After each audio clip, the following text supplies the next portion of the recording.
Εδώ πρέπει να σας πω ότι ο Κύριος μετά από προσευχή επάνω στο όρος προσευχήθηκε, διενυκτέρευσε στην προσευχή, και όταν έγινε η μέρα, την άλλη μέρα δηλαδή, έκραξε τους μαθητάς αυτού. Πολλοί οι μαθητές τον ακολουθούσαν, αλλά έκλεξε εκ αυτών 12, τους οποίους τους ονόμασε Αποστόλους. Γιατί τους ονόμασε Αποστόλους? Γιατί είχαν αποστολή. Τι? Να κηρύξουν το Λόγο του Θεού και να προσευχηθούν για τους ασθενείς. Αυτό ήταν η αποστολή τους. Αυτοί οι 12 Απόστολοι είναι αυτόπτες μάρτυρες από την ημέρα που ο Κύριος βαφτίστηκε στον Ιορδάνη ποταμό μέχρι την ημέρα που αναλήφθηκε. Και επάνω σε αυτούς τους 12 Αποστόλους στηριζόμαστε και πήραμε το Ευαγγέλιο. Άμα θα δείτε στο δεύτερο κεφάλαιο των Πράξεων, λέει, και οι πρώτοι χριστιανοί αφού εβαπτίστηκαν ενέμενον εν τη διδαχή των Αποστόλων.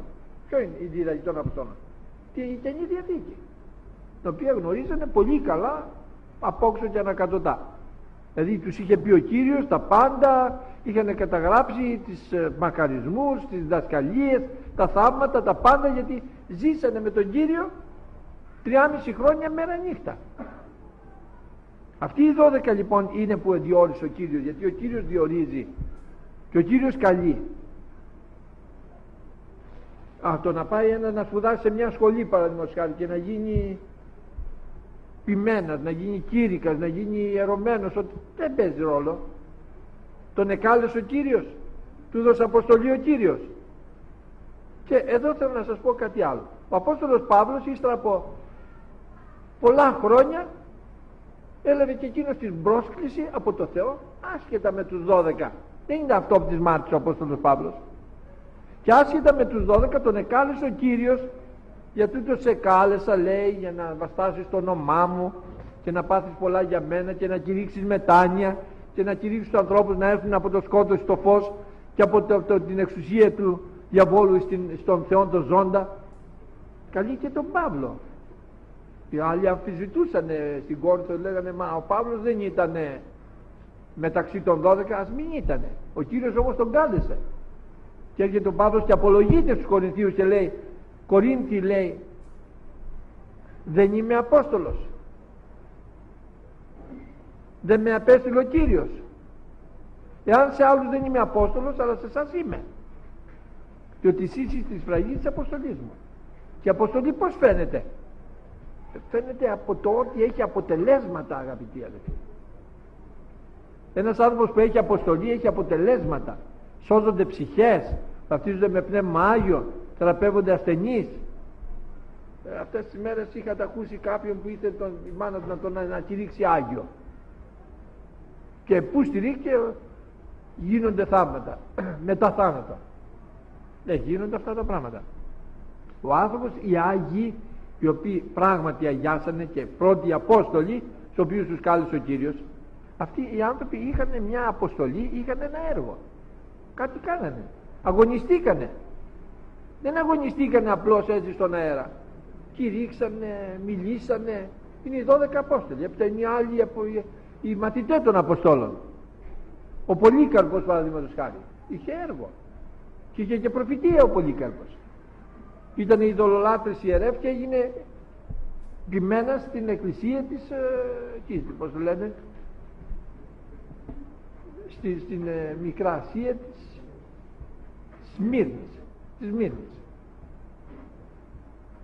Αυτοί όμως οι Άγιοι αγωνιστήκανε και δεν είναι ότι ξέρεις ότι μυρίζει στον τάφο του αυτό ή μυρίζει εκείνο ή κάνει, έχει ένα έργο. Ο Κύριος λοιπόν καλεί τους ανθρώπους. Και κάτι άλλο που θέλω να σας πω, εκείνος που καλεί ο Κύριος και είναι αποδεδειγμένος Απόστολοι του Κυρίου και είναι αυτοί οι οποίοι έχουν κάποιο έργο στη ζωή τους, αυτούς μπορούμε να τους εμπιστευόμαστε και να τους ακούμε, διότι αυτοί έχουν μια αποστολή εφόσον συνεχίζουν και μένουν στο Λόγο του Θεού. Και εδώ μας φαίνουν τα ονόματα, τα οποία βέβαια τα γνωρίζουμε. Ο Σίμων που ονομάστηκε Πέτρος, Σίμων σημαίνει άχυρο, και ο Κύριος λέει δεν θα ονομάζεις από σήμερα Σίμων, θα ονομάζεσαι Πέτρος, και επί ταύτης της Πέτρας θέλω οικοδομήσει την εκκλησία μου. Πέτρος παραπεί Πέτρα, βράχος. Ο Ανδρέας ο αδελφός του Πέτρου. Αυτοί ήταν μαθητές του Ιωάννου του Βαπτιστή. Ο Ιάκωβος και ο Ιωάννης, και αυτοί ήταν αδέλφια.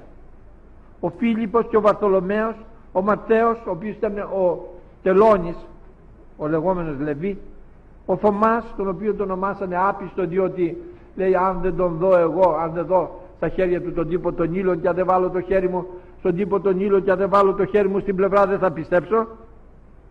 Ο Ιάκωβος, ο γιος του Αλφαίου, ο Σίμων, ο Ζηλωτής, άλλος Σίμων, όχι ο Πέτρος, ο Ιούδας, ο αδελφός του Ιακώβου, και ο Ιούδας ο Ισκαριώτης, όσης έγινε προδότης. Και εδώ θέλω να μείνω ακόμη λίγο. Μα το Κύριος δεν ήξερε ότι θα γίνει προδότης? Ο Κύριος δεν τον ενδιαφέρει τι θα γίνεις εσύ μετά. Την ώρα που παρακαλάς να σε βαπτίσει με πνεύμα Άγιο, σε βαπτίζει. Την ώρα που του λες, Κύριε δώσε μου, θεράπευσε το παιδί μου, στο θεραπεύει.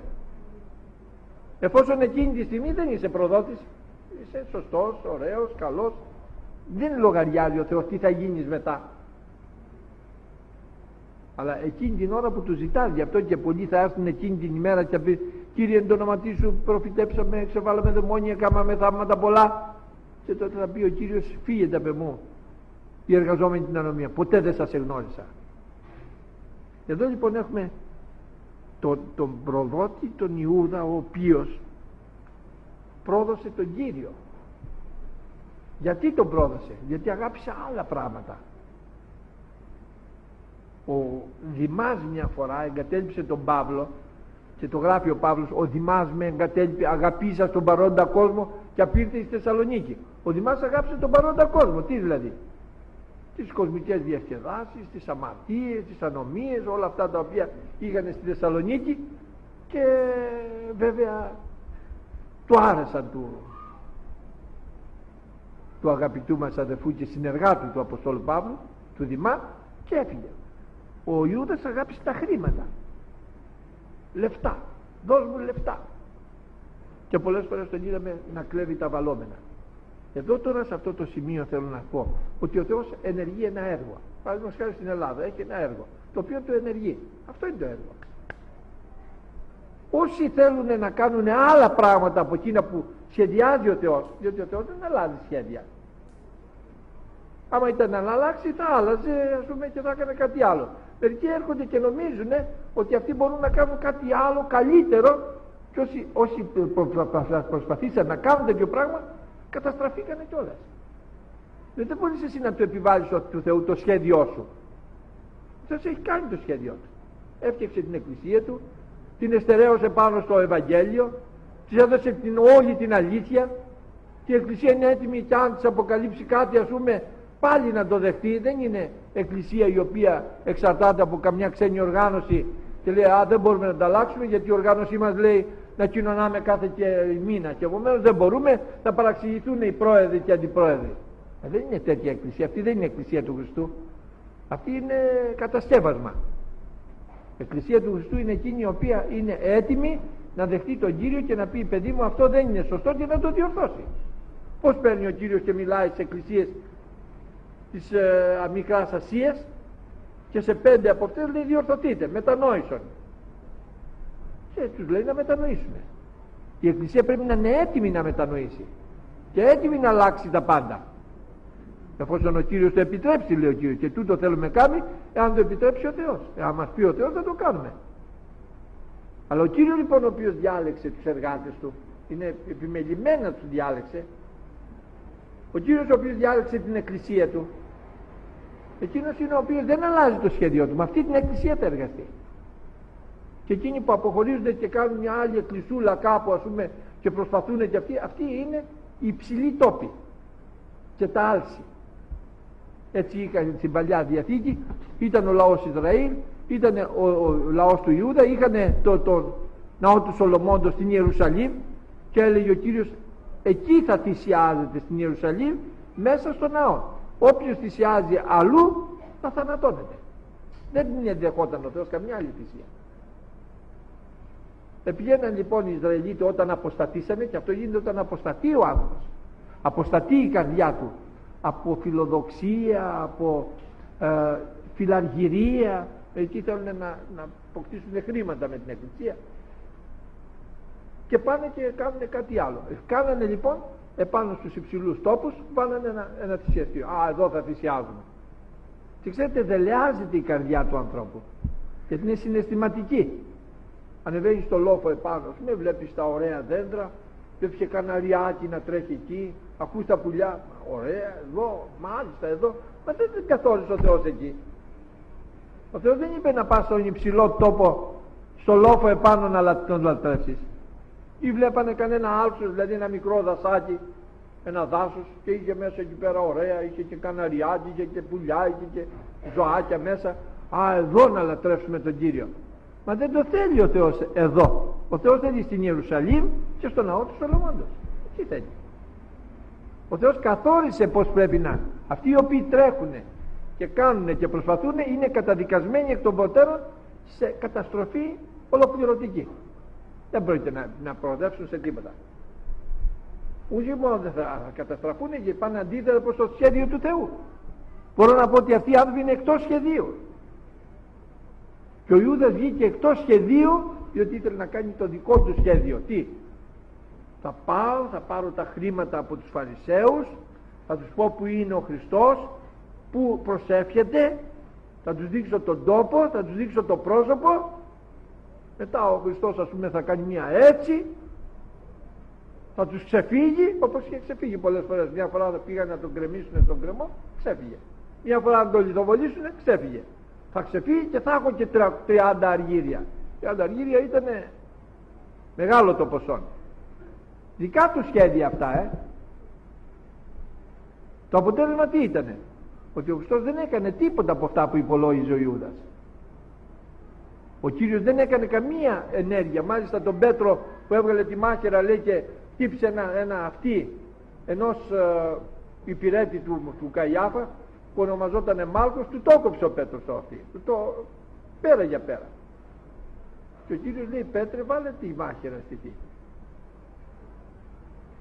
Άμα ήθελα, λέει, μπορούσα να διατάξω να 12 λεγιώνες αγγέλων και να καταστρέψουν όλους αυτούς. Αλλά ο Υιός του ανθρώπου δεν ήρθε για να απολέσει, ήρθε για να σώσει. Θέλω μαχαίρια. Και πήρε, λέει, το αυτί και το κόλλησε πάλι στη θέση του εκεί το Μάλκο.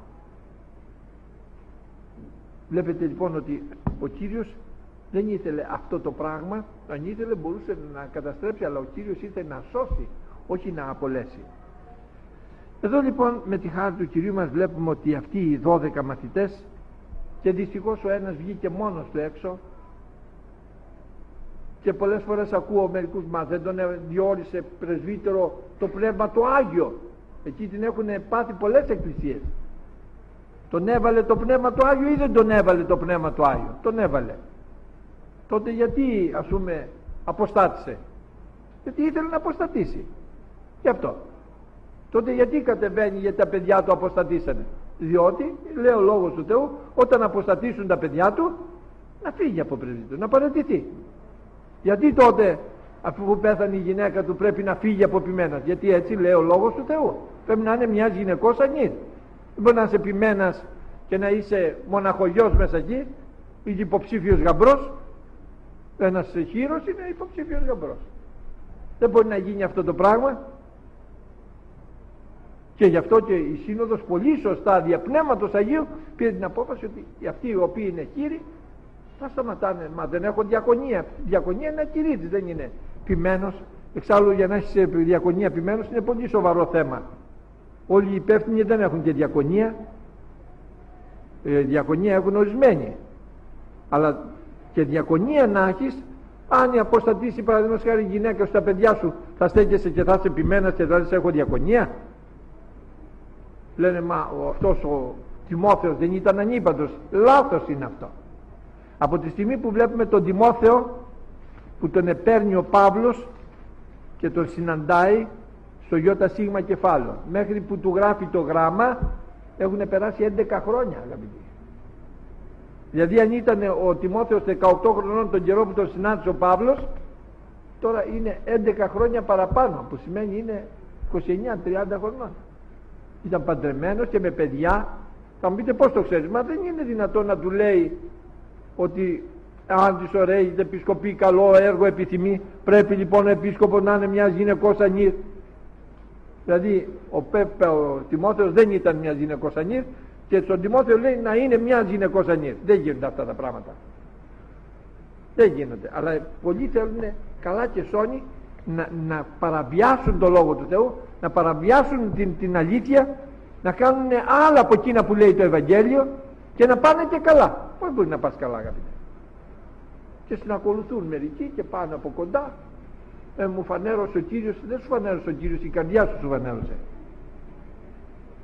Ο Λόγος του Θεού φανερώνει πολύ καθαρά και δεν έχει κανένα δικαίωμα να τον παραβεί καθόλου, διότι είναι η απόλυτη αλήθεια.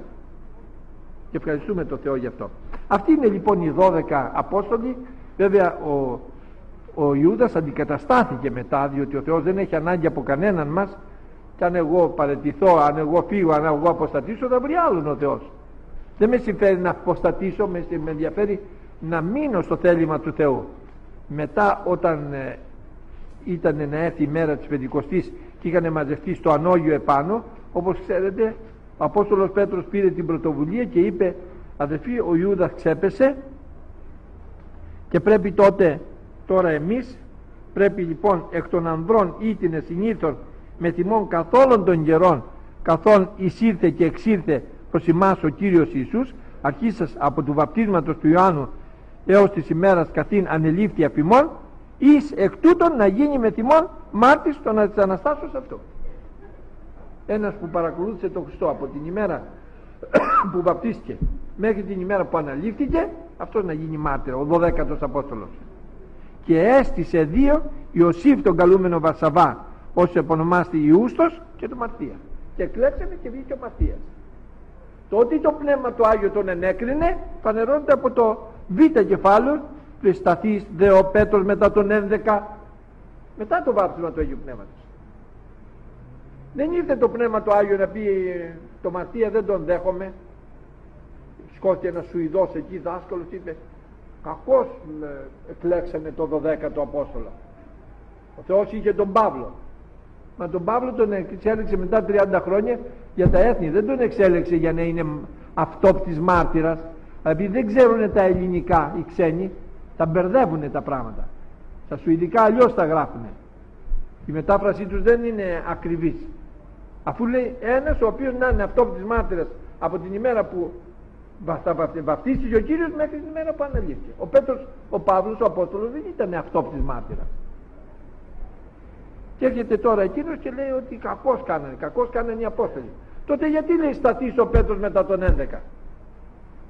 Γιατί αφού βαπτιστήκανε με Πνεύμα Άγιο έπρεπε να το καταλάβουν, να πούνε πω παιδιά κάναμε λάθος. Δεν έπρεπε, το Πνεύμα θα τους μαρτυρούσε. Το Πνεύμα του Άγιο ενέκρινε το 12ο Απόστολο το Μαρτία. Αυτά είναι αδελφοί αγαπητοί με τους 12 Αποστόλους, και πρέπει να έχουμε εμπιστοσύνη στους εργάτες τους οποίους θέτει ο Κύριος. Μην παρασύρεστε με ανθρώπους οι οποίοι λένε κάνουμε ένωση, ενότητα, θα ενώσουμε, τι να ενώσεις? Τι να ενώσεις? Μου είπε κάποιος, άμα ήθελες εσύ τους ένωνες όλους. Δεν μπορώ να τους ενώσω. Ούτε ο Θεός δεν μπορεί να τους ενώσει. Διότι ο καθένας έχει την ψευδοδιδασκαλία του. Και δεν είναι δυνατόν να βάλουμε μαζί τα ποντίκια, μαζί με τα περιστέρια και μαζί με τα κουνέλια. Πώς θα το κάνουμε δηλαδή? Ένωση δεν είναι ποντίκια με κουνέλια, ούτε περιστέρια με κοράκια. Η ένωση είναι περιστέρια με περιστέρια, κουνέλια με κουνέλια, πρόβατα με πρόβατα. Αυτή είναι η ένωση. Και πρέπει να το καταλάβουν όλοι και να μετανοήσουν, μάλλον να μετανοήσουν, να φύγουν από τις ξένες οργανώσεις, να φύγουν από τις ψευδοδιδασκαλίες, να παρατήσουν όλα αυτά τα οποία διδάσκουν και τα οποία δεν είναι σωστά, και να πάρουν το Χριστό σαν αρχηγό και τελειωτή της πίστεως και να πάρουν το Ευαγγέλιο σαν καταστατικό και να ακολουθήσουν, και τότε είμαστε όλοι ενωμένοι.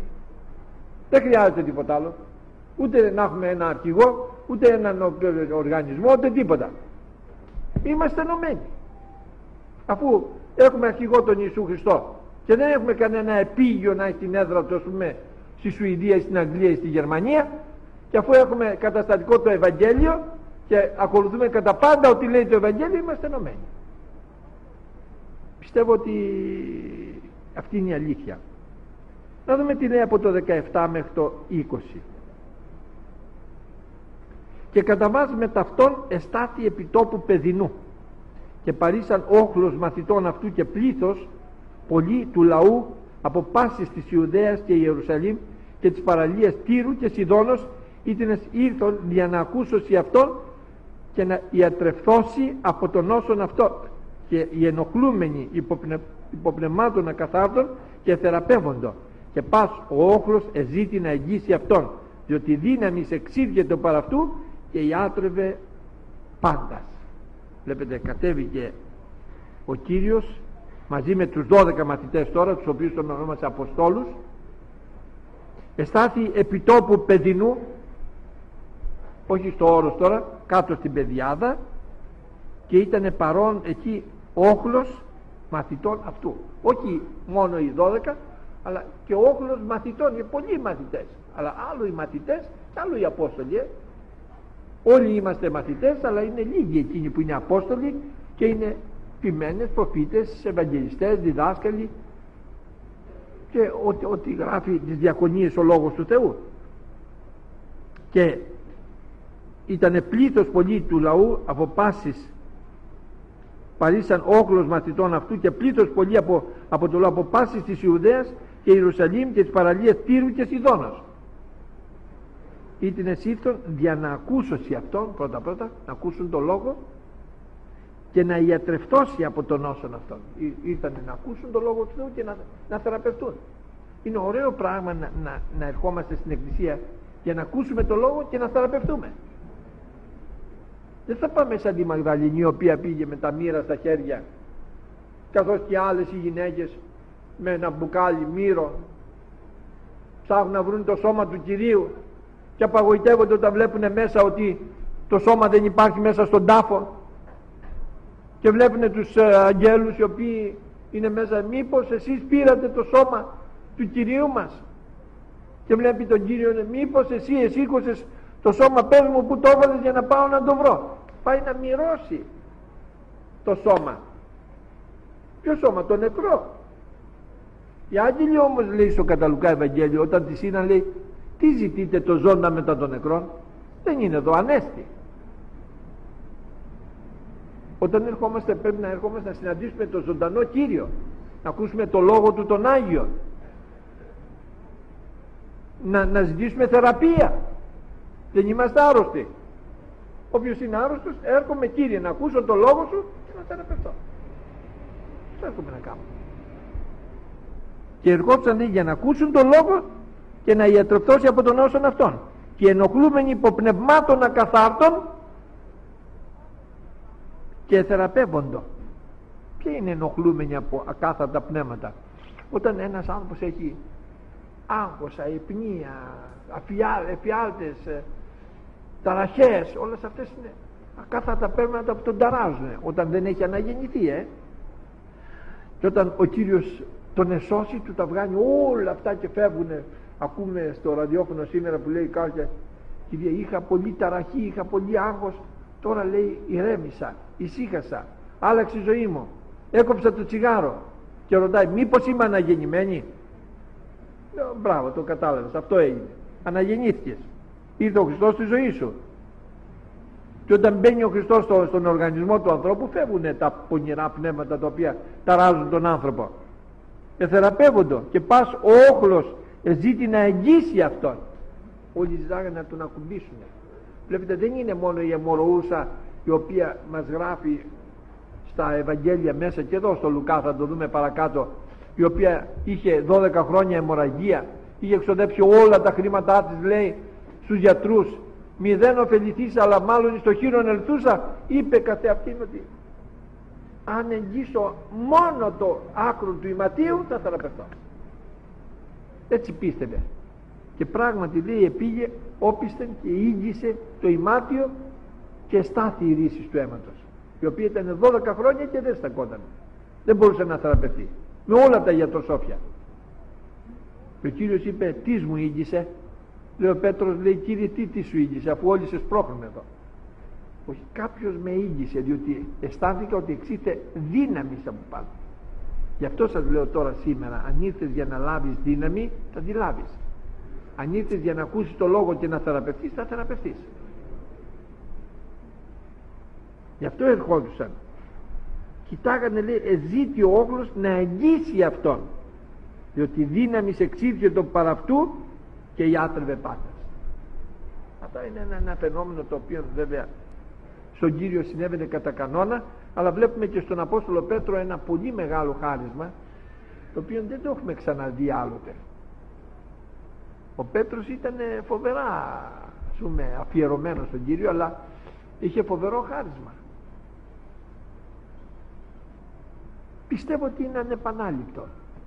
Βέβαια καυχόνται οι διάφοροι και παραξηγιόνται όταν τους λέω δεν έχω δει το χάρισμα αυτό πουθενά.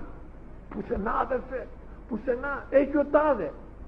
Δεν έχω δει εγώ ποτέ ο τάδε και ο τάδε και ο τάδε που βγαίνουν και κάνουν τους θεραπευτάς να αγγίξουν κανέναν άνθρωπο και να θεραπεύεται. Δεν το έχω δει αυτό το πράγμα. Μάλιστα όταν τους φέρνουν τίποτα παραλυτικούς, τίποτα έτσι ανθρώπους τους ακατεμένους, τους παίρνουν οι διάκονοι κρυφά και τους πάνε πίσω για να μην γίνουν ρεζίλοι. Και έχουν το θράσος να πούνε ότι έχουμε το χάρισμα και εμείς έχουμε το χάρισμα σαν τον Πέτρο. Και τι λέει στον Πέτρο τώρα? Άμα διαβάσετε στο κεφάλαιο των πράξεων, που είναι το κεφάλαιο του Πέτρου, έτσι το λέω εγώ, το κεφάλαιο είναι το κεφάλαιο που είναι ο Πέτρος στις πράξεις δηλαδή, το κεφάλαιο των πράξεων. Κοιτάξτε να δείτε τι λέει. Από το 12 εδάφιο, σελίδα 964. Πολλά δε σημεία και τέρατα γίνοντο εν το λαό για το χειρόν των Αποστόλων και ήσαν ομοθυμαδών άπαντες εν της το άτου Σολομώντος. Εκθέτω λοιπόν ουδήσε τόλμα να προσχοληθεί εις αυτούς. Αυτοί οι οποίοι δεν ήταν ειλικρινείς δεν τολμούσανε, γιατί είδανε τι έπαθε ο Ανανίας στη Σαφίρα. Ο λαός όμως εμεγάλυνε αυτούς και προσετίθετο μάλλον πιστεύοντες εις τον Κύριο πλήθη ανδρών και γυναικών, ώστε έφερον έξω εις τας πλατείες τους ασθενείς και έθενων επικλινών και κραβάτων, για να επισιάσει καν νηστιά του Πέτρου ερχομένου την εξ αυτών. Τους βάλανε επικλινών και κραβάτων και τους κοιτάγανε εκεί να περάσει ο Πέτρος η σκιά του μόνο να τους ακουμπήσει για να θεραπευτούν. Συνήρχεται δε και το πλήθος των πέριξ πόλεων εις Ιερουσαλήμ, φέροντες ασθενείς και ενοχλουμένους υποπνευμάτων ακαθάρτων, ήτινες θεραπεύοντο άπαντες. Αυτό είναι χάρισμα γεμάτο, ναι. Δεν ρωτάει, πιστεύεις, δεν πιστεύεις, είσαι έτσι, είσαι αλλιώς, θεραπεύοντο άπαντες. Χάρισμα από το τρομερό χάρισμα, δεν είναι? Και βέβαια ο Κύριος μας ήταν ο οποίος όταν τον ακουμπούσανε θεραπεύοντο, όταν όπου πήγαινε δεν έμενε κανένας ώστε να πει εσένα δεν μπορώ να σε θεραπεύσω, όλους τους εθεράπευσε ο Κύριος. Και εδώ μιλάει ακριβώς ιάτρευε πάντας, αυτό λέει εδώ πέρα. Διαβάζω από το 20 εδάφιο. Και αυτό σηκώσα στους οφθαλμούς αυτού εις τους μαθητάς αυτού έλεγε, μακάρι σεις οι πτωχοί, διότι η μετέρα είναι η βασιλεία του Θεού. Μακάρι οι πεινώντες τώρα, διότι θέλετε χορταστεί. Μακάρι οι κλαίοντες τώρα, διότι θέλετε γελάσει. Μακάρι είστε όταν σας μισήσωσι οι άνθρωποι και όταν σας αφορήσωσι και ονειδήσωσι και εκβάλλωσι το όνομά σας ως κακόν, ένε και του Υιού του ανθρώπου. Χαίρετε εν εκείνη τη ημέρα και στυρκίσατε, διότι ιδού ο μισθός σας είναι πολύς εν το ουρανό, επειδή ούτως έπρατον εις τους προφήτες οι πατέρες αυτών. Αυτοί είναι οι μακαρισμοί. Ερώτησε κάποιος και λέει, μα αυτοί οι μακαρισμοί δεν μοιάζουν με τους μακαρισμούς που λέει στο κεφάλαιο του Ματθαίου? Εδώ θα προσέξετε ότι είναι άλλοι οι μακαρισμοί εκείνοι που είναι επί του όρους. Να αναβάσει επί του όρους, είσαι να λέει μακάρι η πτωχή το πνεύμα του, διότι αυτό είναι η βασιλεία των ουρανών. Εδώ λέει κατά βάση στο 17, με ταυτόν εστάθη επιτόπου παιδινού, παιδιάδα. 3,5 χρόνια ο Κύριος επαναλάμβανε πολλά πράγματα και έλεγε πολλά πράγματα. Εδώ λοιπόν οι μαθητές οι οποίοι ακούσανε πιάσανε κάτι μακαρισμούς εδώ. Μακάρι εσείς οι φτωχοί, όχι οι φτωχοί το πνεύματι. που λέει εκεί στο κεφάλαιο. Εδώ λέει φτωχοί, διότι ο Κύριος λέει πνεύμα Κυρίου είναι επ' εμέ. Ο Κύριος με έχρισε, με απέστειλε για να ευαγγελίζομαι τους φτωχούς. Μακάρι εσείς οι φτωχοί που πιστεύετε στο Χριστό, που ελπίζετε στο Χριστό, διότι η μετέρα είναι η Βασιλεία του Θεού. Θα πείτε, άμα είσαι φτωχός πας στη Βασιλεία? Άμα πιστεύεις και μετανοήσεις, ναι. Γιατί άμα είσαι πλούσιος, όταν είσαι πλούσιος, είπε ο Κύριος, ευκολότερο είναι να περάσει κάμιλος διατρυπήματος βελόνης παρά να περάσει πλούσιος στη Βασιλεία των ουρανών. Έχει λεφτά, έχει χρήματα, έχει πλούτη. Όπως μου έλεγε κάποιος συνάδελφος μια φορά, να έρθεις στον Χριστό, θα σου δώσει χαρά. Δεν θέλω, έχω, μου λέει. Θα σου δώσει ειρήνη. Δεν θέλω, έχω. Θα σε θεραπεύσει. Δεν θέλω, είμαι πολύ καλά. Και ο πλούσιος έτσι αισθάνεται, δεν έχει ανάγκη τίποτα.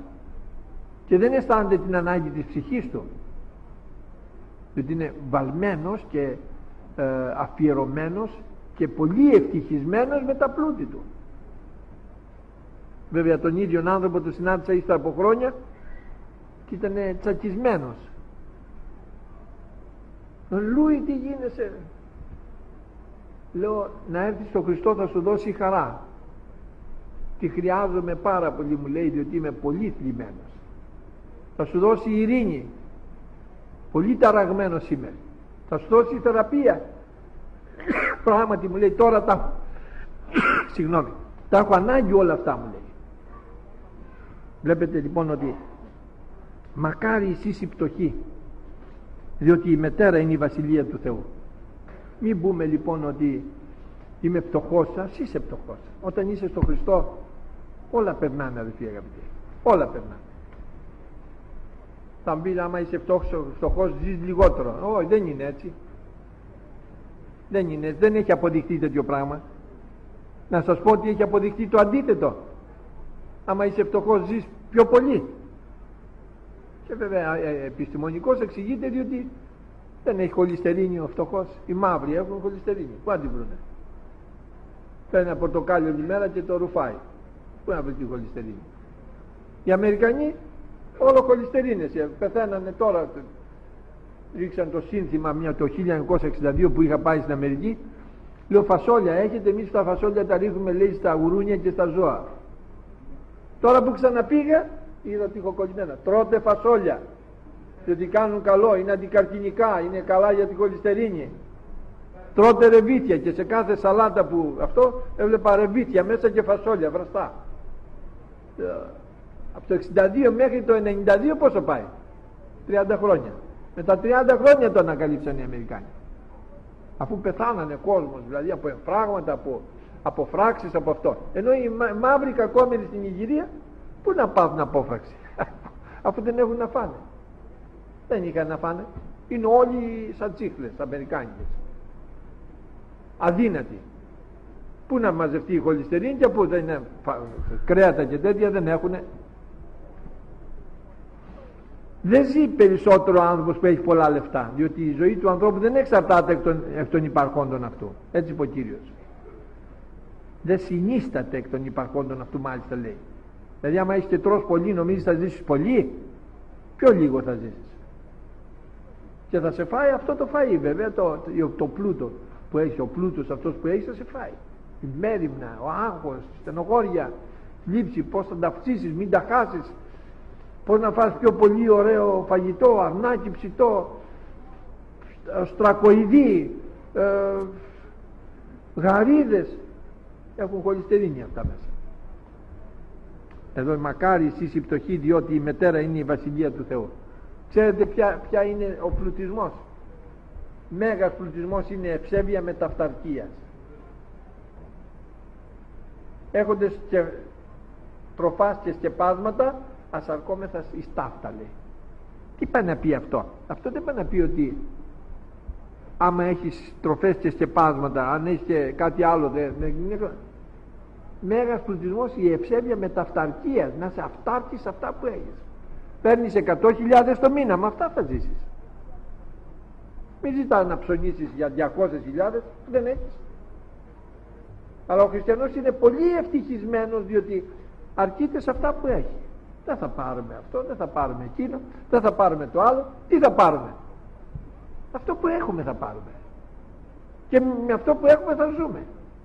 Αυτό σας το λέω γιατί έχω περάσει εγώ τη φτώχεια, και πέρασα πάρα πολύ φτώχεια, δηλαδή πολύ αφάνταστη δηλαδή. Αφού ήμουν ειδικευόμενος, δεν πληρωνόμασταν τότε εμείς, και προσπαθούσα με τις ενέσεις που έκανα με αυτό ειδικευόμενο να πιάσω κάτι, ας πούμε, να βγάλω και το νίκη, γιατί είχαμε και νίκη. Αλλά θα σας πω και κάτι να δείτε πως σκέπτεται ο άνθρωπος, ας πούμε, ο οποίος δεν έχει χρήματα. Πάω στο μανάβι, πόσο έχουν τα κεράσα? 1000. Α, μπαμπά, θα πάρουν και... Όχι παιδί μου, θα πέσουν την άλλη εβδομάδα, θα πάνε κάτω. Πάω την άλλη εβδομάδα, πόσο έχουν τα κεράσα? 800. Α, θα τα πάνε παρακάτω. Πάω την άλλη εβδομάδα, πόσο έχουν τα κεράσα? 600. Α, θα πάνε, λέω, παρακάτω. Την άλλη εβδομάδα, πάω την άλλη εβδομάδα, λέω, κεράσια, λέει, τελειώσαν τα κεράσια. Η εποχή τώρα ζητάς κεράσια. Τελείωσε, λέει, τα τελευταία τα δώσαμε την περασμένη εβδομάδα. Ο φτωχός προσπαθεί δηλαδή 1000, 800, 600, δεν τα τρώει ποτέ, γιατί περιμένει να πάνε 400. Δεν πάνε, και περιμένοντας χάνεται η περίοδος και φεύγουν τα κεράσια και του μένει η γλύκα. Αλλά αυτό όμως δεν σημαίνει ότι είναι δυστυχισμένος, αγαπητοί. Δεν είναι δυστυχισμένος. Άμα έχει τον Χριστό είναι ευτυχισμένος, είναι χαρούμενος, και χωρίς κεράσια και χωρίς πολυτέλειες και χωρίς να έχει εκείνα τα οποία έχει ο άλλος και νομίζει ότι κάτι είναι. Μα να μην απολαύσω, δεν πειράζει, αδελφέ, δεν χάθηκε ο κόσμος. Η υγεία σου δεν θα εξαρτηθεί από αυτό, και η ζωή μας εξαρτάται από τον Κύριο, διότι λέει ο Χριστός, εγώ κρατώ τα κλειδία του άδου και του θανάτου. Μακάρι, λέει, πεινώντες τώρα, διότι θέλετε χορταστεί. Και εδώ το πεινώντες τώρα δεν είναι οι πεινώντες και διψώντες για τη δικαιοσύνη. Οι πεινώντες τώρα, υπάρχουν άνθρωποι που πεινάνε, και σήμερα στον πλανήτη μας το μεγαλύτερο μέρος του κόσμου πεινάει. Όλη η Αφρική, όλη η Ασία, εκεί πεινάνε αυτοί οι άνθρωποι. Είχα ακούσει όχι στο Βιετνάμ, εκεί που είναι στην Καμπότζη. Στην Καμπότζη τους δίνανε, και τους δίνουν ακόμη μισθό, ορισμένα κιλά ρύζι, και τους πληρώνουνε. Πάει και εργάζεται και του δίνει τόσα κιλά ρύζι. Με αυτά θέλει να ζήσει όλο το χρόνο. Οι άνθρωποι αυτοί πεινάνε. Δεν μπορούμε να πούμε ότι απολαμβάνουνε, δεν τους φτάνει αυτό που τους δίνουνε. Οι άνθρωποι όμως οι οποίοι πιστεύουν στο Χριστό, ακολουθούν τον Χριστό, έχουν την ελπίδα. Μακάρι οι πεινώντες τώρα, διότι θέλετε χορταστεί. Και μου λέγε κάποιος, θέλω, λέει, να έρθει ο αυτός να κυβερνήσει, τότε που ήταν τα κινήματα, ας πούμε, της φτωχολογιάς. Το αρνάκι ξέρεις πόσο θα πάει? Από 2.000 θα πάει 1.000. Εγώ λέω, περιμένω τον Κύριο, τον Ιησού Χριστό. Και τι να κάνει ο Κύριος? Θα καταργήσει και την κοιλία και τα φαγητά. Ούτε 1.000 χρειάζεται, ούτε 500 χρειάζεται. Απλώς θα χρειάζεται, δεν θα τρώμε τίποτα, αλλά θα έχουμε νέο σώμα, άφθαρτο και αθάνατο. Αυτόν περιμένω.